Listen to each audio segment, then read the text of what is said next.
आगाज करेंगे इस खबर के साथ के चेयरमैन पीसीबी मोहसिन नकवी ने T20 साइड बेहतर बनाने के लिए स्ट्राइक फोर्स तश्कील दे दी है। जराए पीसीबी के मुताबिक स्ट्राइक फोर्स 50 नौजवान हार्ड हिटिंग बैटर्स पर मुश्तमिल होगी।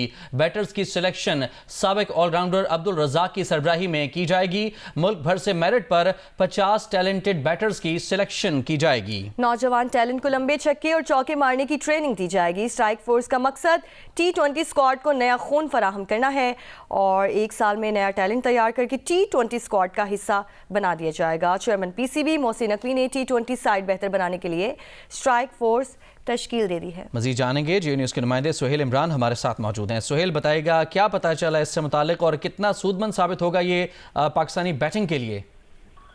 जी 2026 में अगला T20 वर्ल्ड कप होना है और उसको सामने रखते हुए पाकिस्तान क्रिकेट बोर्ड के चेयरमैन मोहसिन नकवी ने ये जो स्ट्राइक फोर्स है ये बनाने का फैसला किया है ताकि एक मजबूत जो पाकिस्तान टीम है T20 स्क्वाड है उसकी तश्कील दी जा सके और 2026 का वर्ल्ड कप में अच्छी कारकर्दगी का मुजाहरा कर सके, क्योंकि 2024 का जो वर्ल्ड कप खेला गया था वेस्ट इंडीज और अमेरिका में उसमें पाकिस्तान टीम पहले ही राउंड में बाहर होगी थी और इसका मकसद सिर्फ और सिर्फ यही है कि एक मजबूत स्क्वाड तश्कील दिया जा सके और 50 खिलाड़ियों का इंतखाब किया जाएगा। पूरे मुल्क में ट्रायल्स होंगे और इसकी जो जिम्मेदारी दी गई है वो साबिक ऑलराउंडर अब्दुल रज़ाक जो इससे पहले सिलेक्शन कमेटी के रुकन भी रह चुके, वो इस तमाम तर प्रोसेस के जिम्मेदार होंगे। उन तमाम खिलाड़ियों की जो 50 टैलेंटेड बैटर्स होंगे जो लंबे चौके और छक्के मार सकेंगे उनको तरबियत दी जाएगी और उसके बाद एक साल की तरबियत के बाद उन खिलाड़ियों को जो T20 स्क्वाड होगा पाकिस्तान का उसमें जो बासलाहियत होंगे जो बेहतर परफॉर्मर होंगे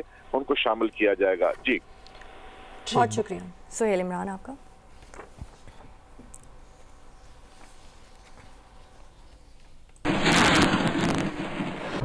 आगे बढ़ते हुए आपको बताएं कि वज़ीर-ए-आज़म शहबाज शरीफ ने स्पीकर कौमी असम्बली की तजवीज़ पर हुकूमती इत्तेहाद के मेमोरान पर मुश्तमिल मुज़ाकराती कमेटी तश्कील दे दी है। कमेटी में नायब वज़ीर-ए-आज़म इसहाक डार, राना सनाउल्लाह, सेनेटर इरफान सिद्दीकी शामिल हैं। इसके अलावा राजा परवेज़ अशरफ, नवीद कमर, डॉक्टर खालिद मकबूल सिद्दीकी, अलीम खान और चौधरी सालिक हुसैन भी कमेटी का हिस्सा होंगे। वज़ीर-ए-आज़म शहबाज शरीफ ने स्पीकर कौमी असम्बली की काविश को सराहते हुए कहा कि पाकिस्तान है तो हम सब हैं। उम्मीद है कि मुल्क की सलामती और कौमी मफाद को मुकद्दम रखा जाएगा। चेयरमैन तहरीक इंसाफ बैरिस्टर गौहर ने स्पीकर कौमी असम्बली से मुज़ाकरात के लिए अपना किरदार अदा करने की इस्तदा की थी। बैरिस्टर गौहर ने तहरीक इंसाफ के साथ मुज़ाकरात की पेशकश पर जोर दिया था।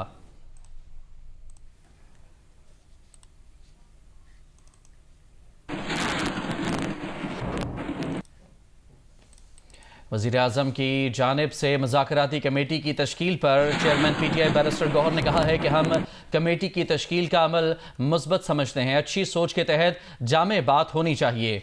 नुमाइंदा जियो न्यूज़ हैदर शिराजी हमारे साथ मौजूद हैं। हैदर बताइए इस हवाले से क्या डिटेल्स हैं।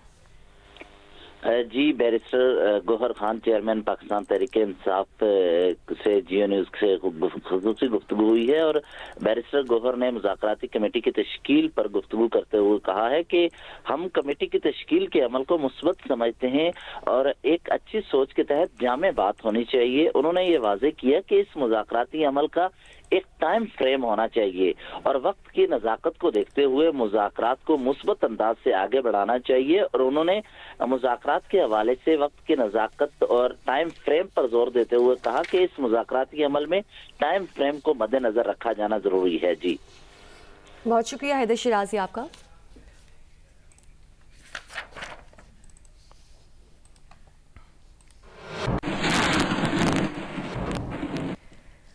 ज़राए का बताना है कि चैंपियंस ट्रॉफी 2025 में भारत के मैचेस के लिए मुत्तहिदा अरब अमारात को न्यूट्रल वेन्यू बनाने का फैसला हो चुका है। तो अपडेट करें हम खबर से, चैंपियंस ट्रॉफी 2025 में भारत के मैचेस के लिए UAE को न्यूट्रल वेन्यू बनाने का फैसला किया गया है। ज़राए का ये बताना है। मजीद जानेंगे जियो न्यूज़ के नुमाइंदे फैज़ान लखानी हमारे साथ मौजूद हैं। जी फैज़ान बताएगा क्या तफसीलात हैं। जी हाँ, ICC के कवानीन के मुताबिक ये फैसला पाकिस्तान क्रिकेट बोर्ड को करना था। पाकिस्तान क्रिकेट बोर्ड को नॉमिनेट करना था कि चैंपियंस ट्रॉफी, क्योंकि पाकिस्तान क्रिकेट बोर्ड होस्ट है चैंपियंस ट्रॉफी का, तो क्या उसके न्यूट्रल वेन्यू में जो इंडिया के मैचेस होने उसका होस्ट कौन होगा। तो इसके हवाले से कल रात डेवलपमेंट हुई है कि PCB के चेयरमैन मोहसिन नकवी की मुलाकात हुई है अपने UAE क्रिकेट के चेयरमैन शेख नहयान अल मुबारक से, जो कि निजी दौरे पर पाकिस्तान में घोटकी में मौजूद है। वहां पर उनसे मुलाकात हुई थी जहां ये मामला तय पाए कि UAE को नॉमिनेट कर रहा है Pakistan cricket board as the neutral venue for ICC Champions Trophy में जो इंडिया के मैचेस होने, तो आज शाम तक इस चीज का बाज़ाब्ता ऐलान भी आईसीसी बोर्ड से हो जाएगा। यूएई की ख्वाहिश ये जरूर है कि तीनों वेन्यूज जो यूएई के क्रिकेट के हैं, शारजा, दुबई और अबू धाबी, वहां पे तीनों ग्राउंड पर मैचेस हो। ये लॉजिस्टिकली देखा जाएगा, बट ये जरूर तय है कि यूएई में चैंपियंस ट्रॉफी के न्यूट्रल वेन्यू के तौर पर मैचेस जरूर होंगे। ठीक। अच्छा फैजान, पाकिस्तान और भारत के मैचेस के अलावा भारत के दो जो दीगर मैचेस हैं वो न्यूट्रल वेन्यू पर खेले जाएंगे। फिर सेमीफाइनल्स के हवाले से क्या डिटेल सामने आई है, क्या फैसला हुआ है? सेमीफाइनल पहला या दूसरा खेला जाएगा यूएई में? फिर देखिए, जो सीडिंग के मुताबिक होते हैं सेमीफाइनल, तो इंडिया का सेमीफाइनल अगर वो होगा वो फिर यूएई में खेला जाएगा। लेकिन फिलहाल की जो डेवलपमेंट है वो यही बताया गया कि एक सेमीफाइनल यूएई में जरूर रखा गया, क्योंकि बहुत सारे लॉजिस्टिकल चैलेंजेस होते हैं, ब्रॉडकास्ट इक्विपमेंट को मूव करना और दीगर चीजों को। बट फाइनल में ये जरूर तय है कि अगर फाइनल में इंडिया नहीं होगा तो वो फाइनल पाकिस्तान में होगा, और अगर इंडिया फाइनल में हुआ तो वो फिर यूएई में होगा। तो ये बात तो जरूर तय है कि इंडिया ये जरा वाजे कीजिएगा कि अगर इंडिया सेमीफाइनल तक नहीं पहुंचता तब भी ये सेमीफाइनल एक जो है ये यूएई में ही खेला जाएगा?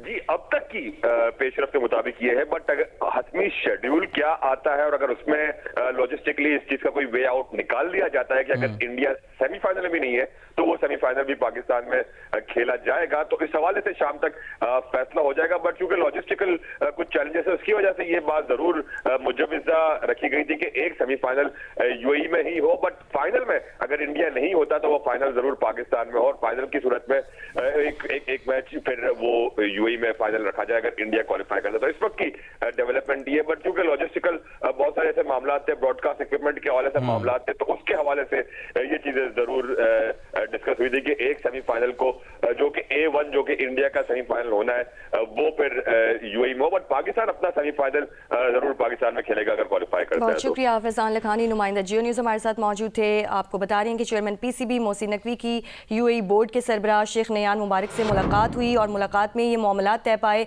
कि मैचेस जो हैं वो न्यूट्रल वेन्यू पर ही होंगे। यूनान कश्ती हादसे का अहम मुलजिम वज़ीराबाद से गिरफ्तार कर लिया गया है। FIA का कहना है कि मुलजिमान के भिजवाए गए अफराद कश्ती हादसे में लापता हो गए हैं। गिरफ्तार मुलजिम ने 5 अफराद से गैर कानूनी तौर पर 85 लाख रुपए लिए थे। कश्ती के हादसे के बाद मुलजिम असलम के खिलाफ मुकदमा दर्ज कर लिया गया।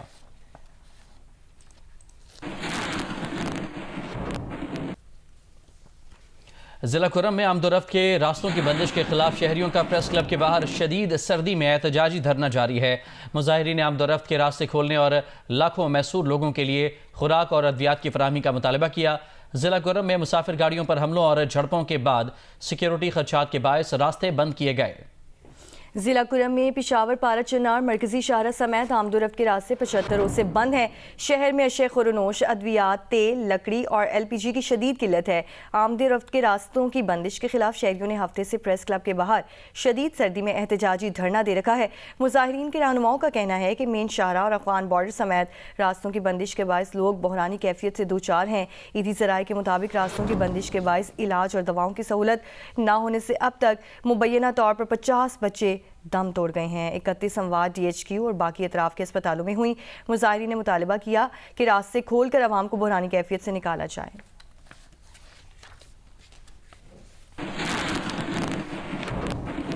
लाहौर से अद्वियात और 41 ज़रूरी अशिया की दूसरी खेप पारा चन्नार रवाना कर दी गई है। दूसरी खेप में इंसुलिन, कुत्ते काटने की वैक्सीन और जान बचाने वाली अद्वियात शामिल हैं। वज़ीर आला पंजाब ने मजीद 5 ट्रक सामान की फराहमी के लिए ज़रूरी इक़दामात का हुक्म दे दिया है। पारा चनार से एक बुजुर्ग मरीज़ा ऑपरेशन के लिए पंजाब एयर एम्बुलेंस के जरिए इस्लामाबाद मुंतकिल की गई। 60 साला मरीज़ा के बेटे ज़ीशान हैदर ने वज़ीर आला पंजाब का शुक्रिया अदा किया। वज़ीर आला मरियम नवाज़ ने कहा कि ये सियासत नहीं, खिदमत का वक्त है। खुर्रम के अवाम मुश्किल में है, दुआ है कि हालात जल्द नॉर्मल हों और ज़िंदगी मामूल की तरफ लौट आए। मरियम नवाज़ ने कहा कि पारा चनार के अवाम हमारे अपने हैं, मुसीबत और मुश्किल में तनहा नहीं छोड़ सकते। मरियम नवाज़ ने कहा कि अवाम की ज़रूरत के मुताबिक मोबाइल हेल्थ यूनिट भी भेजा जाए।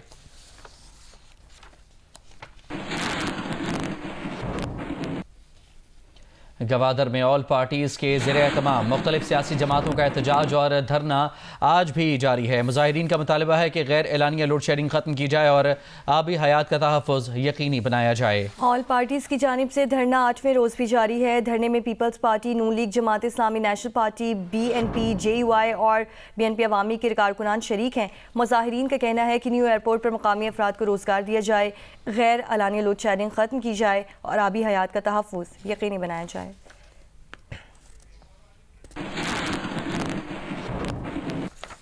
लाहौर के इलाके हरबंसपुरा में सिक्योरिटी गार्ड्स ने डेरे से बाहर आने वाले पालतू शेर को मार डाला। पुलिस के मुताबिक हरबंसपुरा की एक हाउसिंग स्कीम में अली अदनान नामी शख्स ने अपने डेरे पर शेर पाल रखा था।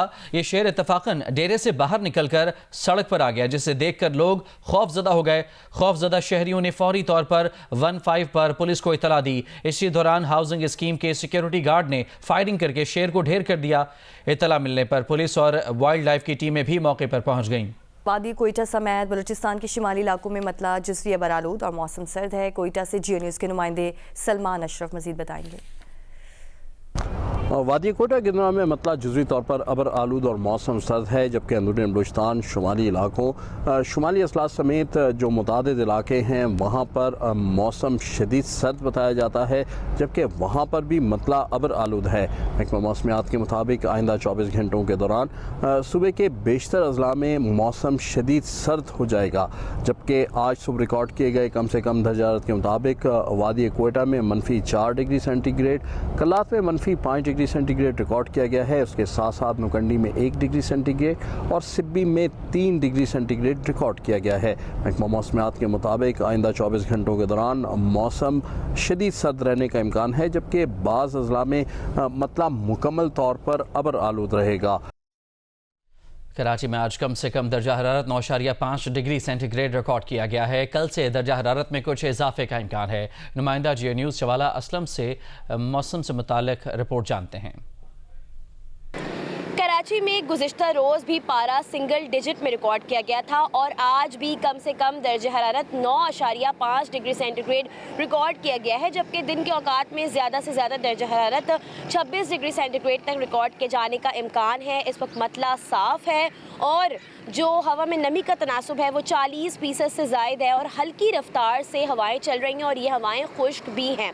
और बताया ये जा रहा है कि कल तक जो दर्जा हरारत है उसमें इजाफे का थोड़ा बहुत इम्कान भी है। अगर आलूदगी की बात करें तो कराची का जो फ़िज़ाई मेयार है वो काफ़ी टाइम से बदस्तूर मुतासिर भी है और आज भी आलूदा तरीन शहरों की फहरिस्त में कराची 7वें नंबर पर रहा है और जो एयर क्वालिटी इंडेक्स है वो 189 रिकॉर्ड की गई है, जो काफ़ी मुज़र सेहत है। लोगों को जो माहिरीन सेहत हैं वो ये तजवीज़ करते हैं कि जब वो घरों से बाहर निकलें तो मास्क का इस्तेमाल लाजमी करें। जी, हब रैली ऑटो क्रॉस का आगाज़ हो गया है। हब रैली 2 मरहलों पर मुश्तमिल है। मज़ीद जानते हैं अतीकुर रहमान से। हब रैली ऑटो क्रॉस के दूसरे एडिशन का आगाज हो गया है और फर्राटे भरती ये गाड़ियां अपने ट्रैक पर जो है वो रवा दवा है। कोई 2 किलोमीटर का ये ट्रैक है। रेस तो 10:30 बजे शुरू होनी थी, लेकिन कुछ टेक्निकल वजूहात आई जिसकी वजह से रेस का आगाज जो है वो 12 बजे के बाद से जो है वो रेस का आगाज हुआ और अब तक जो है लगभग 4 गाड़ियां जो है वो जा चुकी हैं और 55 गाड़ियों ने रजिस्ट्रेशन कराई है। रेस का आगाज लेडीज कैटेगरी से हुआ। सबसे पहले गाड़ी जो है पचना मेमन की गई, उसके बाद दीना पटेल की गई और अब स्टॉक डी और सी और उसके बाद बी और ए कैटेगरीज के होंगे और उसके बाद फिर प्रीपेड ए कैटेगरीज के मुकाबले शुरू होंगे। ट्रैक सिर्फ 2 किलोमीटर का है और गाड़ियां बहुत हैवी और है जो है जानदार हैं। लगभग 3000 सीसी से ऊपर की गाड़ियां भी हैं। रैली का आगाज हुआ है, एक एक करके गाड़ियां यहां पर जारी हैं और कुछ 2 किलोमीटर बाद फिनिशिंग लाइन है। गाड़ी अपना एक राउंड मुकम्मल करती है तो फिर दूसरी गाड़ी स्टार्टिंग से जो है वो शुरू होती है। तो 4 राउंड होंगे। 4 राउंड के बाद जो है फैसला होगा कि स्टॉक, प्रीपेड और लेडीज कैटेगरीज का कौन फाते है।